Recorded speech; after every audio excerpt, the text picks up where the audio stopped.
All right. We got into becoming a pro yesterday. And don't worry, I got you because today we're going to be getting into how to become a pro. So, yes, thank you. This is MichelleSpiva, your practical priestess of wisdom. And I do want to welcome you to today's podcast of Wisdom Smack. Mwah! Thank you, dear one. So, you know what to do. Stick with me on the flip as we start breaking it down, baby, on how to become a pro. See you then.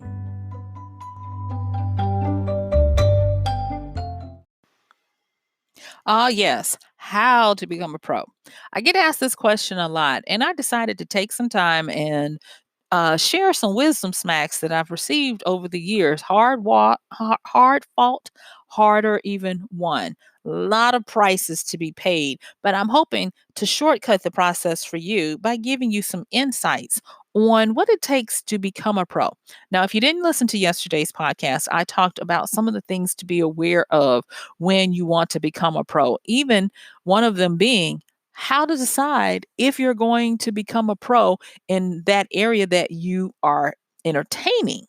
One of the saddest things, and I know it from personal experience, is to get to the point where you can't go another further to do anything else in what you said you're going to do. And it's hard to live a life looking at, oh my God, I've chosen to make money and take care of myself by doing something that I now loathe and hate. So I don't want you to get into that. So go back and check the yesterday's podcast out if you didn't check it out already. But today we're going to get into the steps of how to become a pro. So, because I want to make sure that I cover this stuff but not overwhelm you, let me go on and get into it. So, the first thing, when you want to become a pro, if you have time, I'm going to say once you have figured out whether or not you want to turn your hobby and your passion into making money, check yesterday's podcast for that. Then, and you're ready to go, let's get started. The first thing I want you to do is to research your proposed industry. Most people think that they know the industry they're getting into, and they do not. I will say, one of the biggest wisdoms that will save you time and effort is if you get into this industry or this category, this niche or niche, however you want to say it, and you are not aware of what really is going on, you are destined to fail. People don't realize it, but depending on what you're doing, there could be whales, WHALES, movers and shakers, power brokers.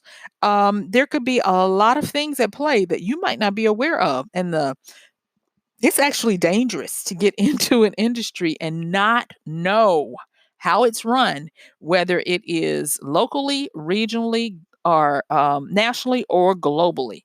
So do your due diligence, do yourself a favor. Do not think that you're going to, just because you do something and everybody loves it, that you can come in and take over some stuff.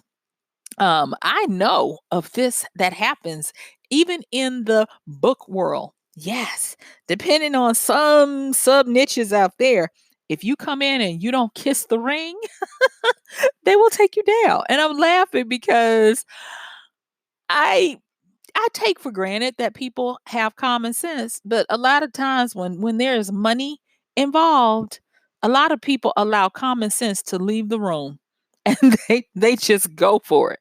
So, not only research the industry, make sure you understand who are the movers and shakers if there are any. Then the next thing in this research is understand what the market looks like. People don't realize that there are two different types of markets at any given time. The one market is the market of interchange, meaning that if you were to go to investopedia.com and search market, the first thing they're going to tell you is the marketplace where goods and services are exchanged for compensation. But then there is another market, and that is the actual people or businesses that use what you're selling. And so you have to understand the marketplace and the market, I'll just say people. Okay? It amazes me how folks are so busy just looking at the marketplace, they know nothing about the actual people. There are really people behind the money. There are people behind the demand for the services. And you do yourself a great disservice when you don't pay attention to them. The next thing is understand the competition. And it's not, and this is a pet peeve of mine, where people go in and they do me too marketing, where they look at what the competition is and they become mimickers at best, and then want to try to figure out why they're not making a lot of money. And the reason why you're not making a lot of money is, first of all, you're a newcomer, you are a ripoff, you are an imitator at best, and people already have a choice. So you're offering nothing different. So why would they choose you? The only way they would choose you is if you come in and do something that established folks will slit your proverbial throat over. Is you drop the pricing and you have a race to the bottom where you lower the price of the goods and services because you're so busy trying to get the market that you dilute the market if you can, and you disrupt the market. And that's horrible. That's absolutely horrible. Okay. So understand your competition and understand the least viable effort it takes to get in. If you say, I am going to open up I'm trying to think of something. I'm going to open up a bakery. Yes, my town doesn't have a bakery, and I'm going to open up a bakery. And you open up the bakery and all you have is one commercial oven, or okay, let's make this even more realistic. All you have is access, yes, access to a commercial kitchen that can be approved by the health inspectors for 3 hours a day, and it's in the wee hours of the morning. And you open up a storefront and you notice you're running out of materials 2 hours into operating. You're not ready because you don't understand the least amount of effort. Too many times people think that going out of business or being a failure means that they failed to make money, when a lot of times it's because you didn't check the market, you didn't do your research, and you got overwhelmed and you got ran out of the market because you couldn't keep up. And that is a more realistic other side of the coin that people don't tend to talk about or get prepared for. So when you are wanting to become pro, you need to understand what is the least amount that you have to do to get into the game. And when I say least amount, I'm not talking about least amount of what you can get away with. No, I am talking about least amount of what you can come up with. There are too many stories that I've heard of people who invented something, got it produced, only to get run out of town because large distributors like a Walmart or an Amazon took interest. They signed a contract and they couldn't keep up with the production. And this is a better one, they ran out of the money that they borrowed before they got paid back from an Amazon or a Walmart, and thus had to close down. Not because they didn't have a product, not because they weren't producing, not because of any of the stuff that it took to become a pro, but because they didn't understand the least amount that they had to have to stay in the game. So that is the number one thing I want you to do when you want to become a pro. The next one is to do a personal SWOT analysis. SWOT.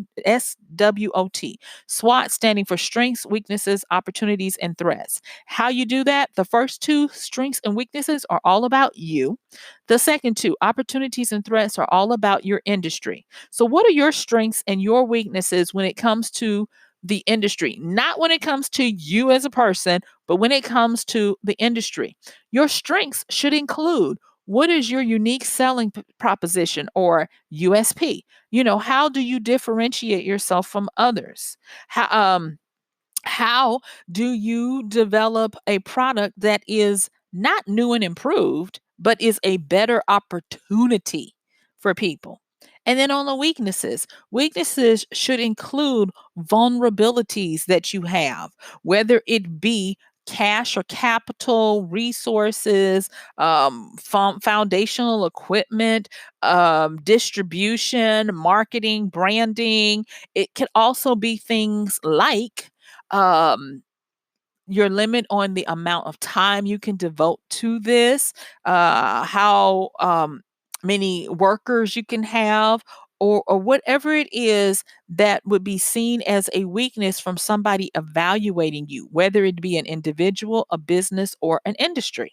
And then on the opportunities and threats part, your opportunities would be, where do you see gaps that you can fill? Where can you find non customers of the existing people and turn them into your customers? Where can you move agilely because you are smaller and you are an upstart, where you are not going necessarily head to head with established competition, but you're able to get in and secure the bag, as we like to say, before your competition is able to catch up with you or to maneuver to come in and try to take market share from you.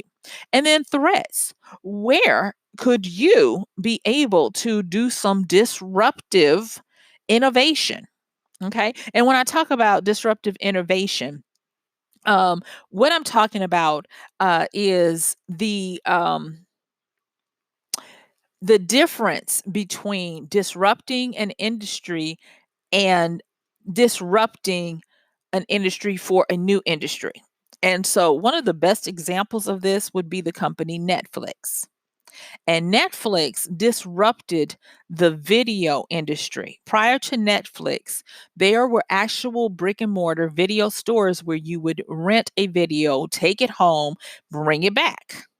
And they disrupted it because, first of all, they attacked people, the concept of people having to drive to the store.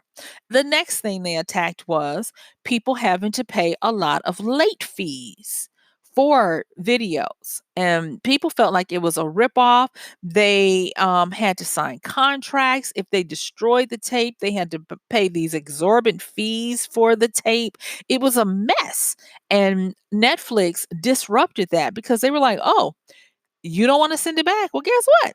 You only have 2 slots per week or at any given time or whatever. If you keep that, you can keep it, but you're only going to be able to rent other slots. And then if, only if, it goes over a certain amount of long time, then you buy the video or your renting privileges are disrupted."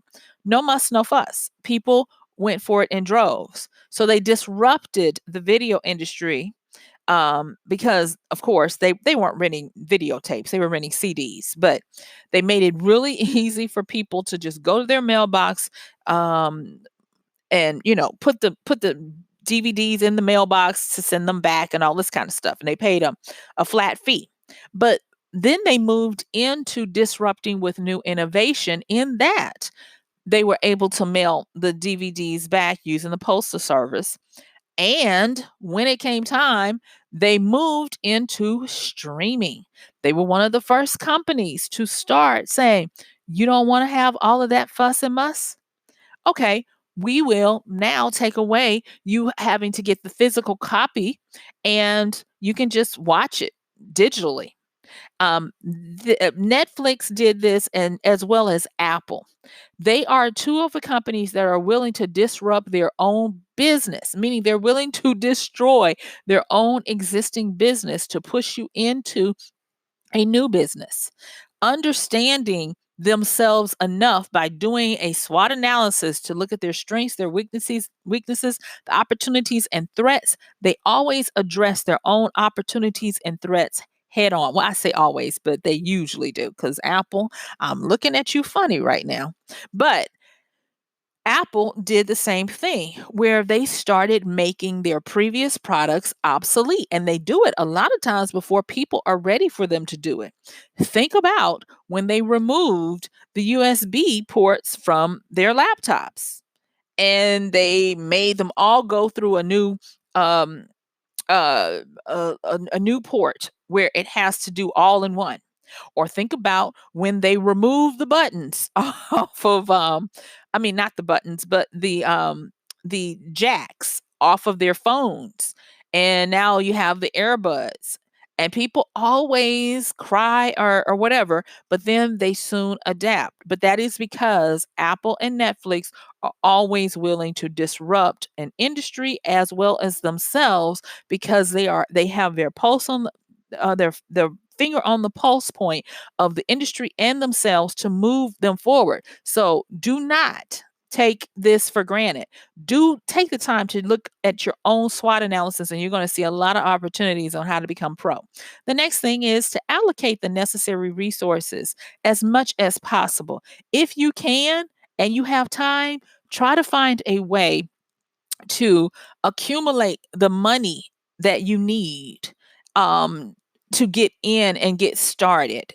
And I wish I could say that you're going to always have enough money. You never are. So you might as well just try to get some money and find ways to keep the money coming in. The next one is, I talked about this yesterday, and that is to schedule time to work on your endeavors. You can take it where you do things while you're still working for others and get those as much set up as you can while you have that buffer. And then when you move over, then you still set up a schedule where you have a clear demarcation of when you work and when you don't work. Do not do like most folks and never take a day off. I know that that's what it requires, but you have to take a day off. Even when you're in the upstart, find a way to have others pre trained and ready to go on those days that you need to take off, because you are the engine and the catalyst. And if you burn out, there is no business. I'm baking this in right now because this is part of keeping yourself healthy as well as having a succession plan if anything happens to you. The next thing is get the education needed, whether it's boots on the ground or it's preliminarily. People overlook the fact that they're going to go into a business and they're going to think that, oh, I know everything about how to cook, and don't have the first inkling about restaurant management, about human resources, about labor laws, about distribution of foodstuffs, about refrigeration, disposal with in the United States, we have the EPA. I wish they would come back. And anyway, Environmental Protection Agency, and they deal with stuff on how to deal with the disposal of grease and oil, cooking oils. It's just so many things. Health inspectors, how to make sure you can pass a health inspection, how to implement standard operating procedures. Gordon Ramsay has made a very lucrative business on doing these things because folks did not take the time to get an education and how to run their business. And that leads me to the next one. And that is, get E Myth Revisited. That's a book by Michael E. Gerber. And it is a book that talks about how to understand you as the practitioner, or the technician is what he calls you, and the business aspects of what you run. Now, in his book, I'm going to cut to the chase. It's a classic. You should get it. He talks about how if you are not a business person, you need to hire someone. You need to have a general manager or a front of the house person or whatever it is. If you are clearly a creative, do not set yourself up for failure, if at all possible, if you understand that about yourself. And I'm all for that. But in today's world, and in where we are now, looking at that book from the generation it was written from, it's not that old, but it's old enough to have been a previous generation. Today, you are forced to understand both sides, because in this quote unquote gig world, we're actually moving out of the gig economy, by the way, and we're moving really into the entrepreneurial, startup, run it on your own kind of world. So that's, to me, the basic level of understanding that it's mandatory that you have it. You can start with E-Myth Revisited, to understand what he was talking about there, and then take it the next step.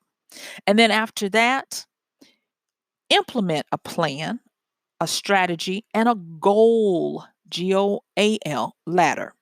Meaning that your implementation plan takes into consideration what are going to be your strategies for doing something, whether it be branding, um, getting traction on sales and customers, building a contact list or whatever. And then what is your goal ladder? Meaning, where do you start and where do you ultimately want to end up? Too many times we're short sighted where we're like, I just want to sell a book. Well, maybe you do want to sell a book, but if you look at that, what happens after you sell a book?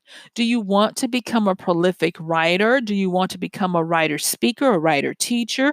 Do you want to have a school? Do you want to have a publishing company? Look at all those things.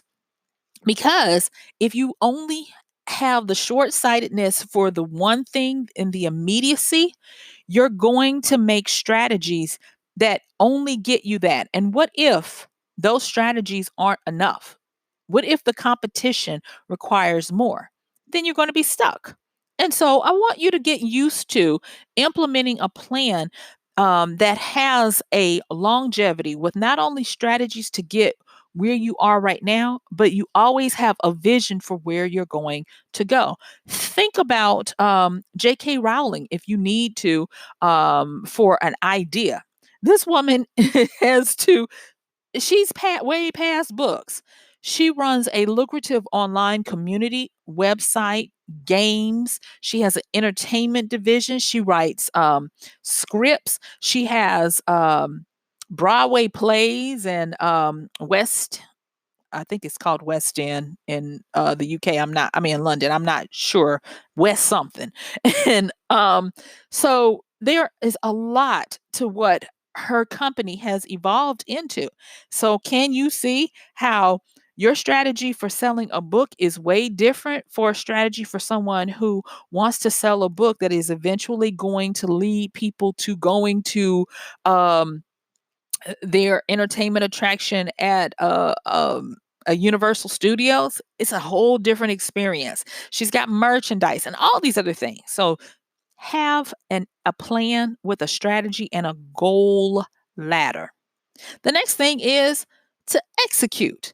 This is one of the hardest parts of becoming a pro. You can work all the way up to it. I know so many people that have done all their due diligence, done their SWOT, even squirreled a little money away, and they can't pull the trigger on actually doing the work. And I covered this in other podcasts, but the difference between an implement and to execute is to implement means that you actually figure out the actual steps. It's the blueprint, it's the guide, it's the recipe, it's the shopping list. And then to execute is to go do the shopping, walk through the plans, put the recipe together, cook the cake or whatever. And so when people get to the point of actually going and doing it, it's hard. I spend so much time trying to get people that I coach to push the button to publish the book, push the button to turn the website on, push the button to start the business. And it used to baffle me, but then I had to realize that when you are becoming a pro and execution, that means that that is a bell you cannot unring, and people will be able to clearly see if you succeed or fall on your face. And the crushing defeat of possibly not winning is too much for people. And thus, they are content with doing all that work to tell themselves, well, I'm ready. Or in their minds, they might even say, I have a business. I know so many people who have a lot of education, a lot of training, who think that they are actually doing stuff. And you ask them, well, have you set up your truck, your food truck? Have you opened your restaurant? Um, what dresses have you actually produced? You say you're a designer, or this one. What books have you published? None, but I know how to teach people how to write. I know how to do this and do that. And I'm like, okay. you know, Now it's something if you are teaching people how to do something, because there are some people who are really good at just the teaching part. Good on you. But if that's your business, that's your business. But don't conflate the two. All right. So make sure that you get over the haunts and the shadow parts that would keep you from executing on all of this. And then after you have done the execution, take time to analyze your results, and then take your results and then analyze from your competition. I said analyze from your competition. I did not say compare to your comrades. There is a difference. Analyzing with regards to your results and what the competition is doing does not mean you compare. It simply means that you are looking at for what you have and what you're doing. Are you doing enough to increase your probability of doing what you can? Now, I'm going to go on and cut to the chase. 9 times out of 10, you're going to answer that no, because there's always something else that you could be doing. But what I don't want you doing is comparing yourself to someone else and saying, I should be here or I should be there based on a fluke, based on something that is not controllable, based on the fact that maybe this person was friends with someone who was friends with someone who's a distributor who gave them a shout out on a popular podcast or put them in touch with someone at an established distribution company. You never know. So do not get into comparing.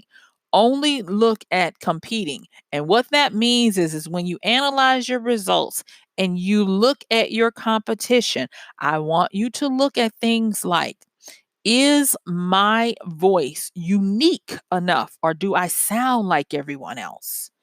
Do I offer a product that is distinct in its approach, but it is highly effective at delivering what I promised and what people are expecting?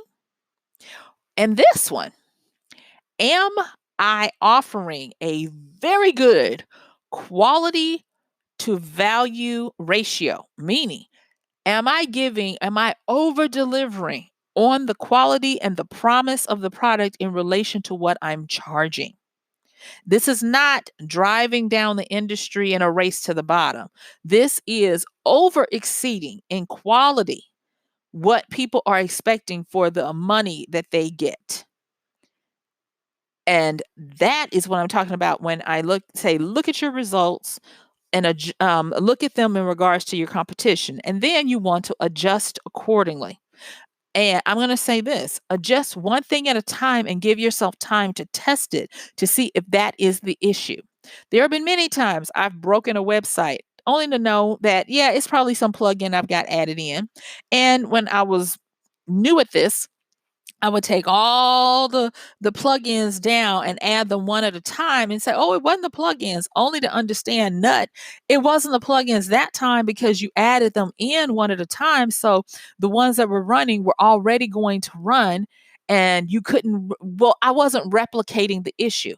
But when I reversed it and I kept all the plugins in, only taking one down at a time, that's when I would be able to spot the little bugger in there causing the problems. So only adjust taking away or tweaking one thing at a time. And then you want to redo this until you get the expected results. These are the things that are boring to a lot of people. And so your analysis of your results, your adjustments, and the actual redoing this is a good way for you to allocate funds to help you because there are a lot of people out there that are really good with helping you to analyze, tweak, identify, and to continue to keep going to get to your desired results. And so this is an area in your business where I would say it would be really good money spent to get you some help with finding that because it can be very time consuming. It can be a full-time job in and of itself. And if you are doing everything all day long to try to analyze, adjust, redo, test, that's time taken away from you producing. Because when it comes down to it, your customers really want you to produce, she says, understanding that she's talking to herself right now as well. Okay, so that's the thing, produce. And so with becoming that pro, I want you to get used to doing your research, making sure you continually do SWOT analysis. When you start out, you can maybe do one every quarter or maybe every year. Allocate as many resources as you can: time, money, schedule, continuing education. Get the ebook revisited so that you understand the fine line between being the artisan, the technician, and the business owner. Implement your plans with a goal and with strategy and a goal ladder in it. Execute on those plans. Don't shirk away from it. Get it out there fast. Fail fast if you have to. And then analyze the results, even outsourcing them if you can. So, guess what? My time is up. Yes, you guys, I thank you for yours. This has been Michelle Spiva, your practical priestess of wisdom, with another podcast of Wisdom Smack. Mwah! Check the show notes for the books mentioned, and I'll see you tomorrow. Bye.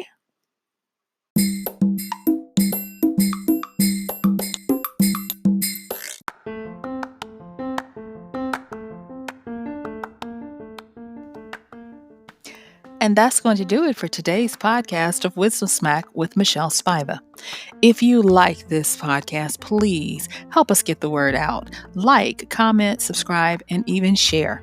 And if you really like it, please help us continue to get the word out by considering using this show's link for Amazon. So when you want to go to Amazon and you do all of your general shopping, please use MichelleSpiva.com/AMZ. It's simple as that. It doesn't cost you anything extra, and this show might receive a little bit of commission that will go towards helping to further get these episodes out to you and to others. So thank you so much for listening. This has been Michelle Spiva with Wisdom Smack. Bye.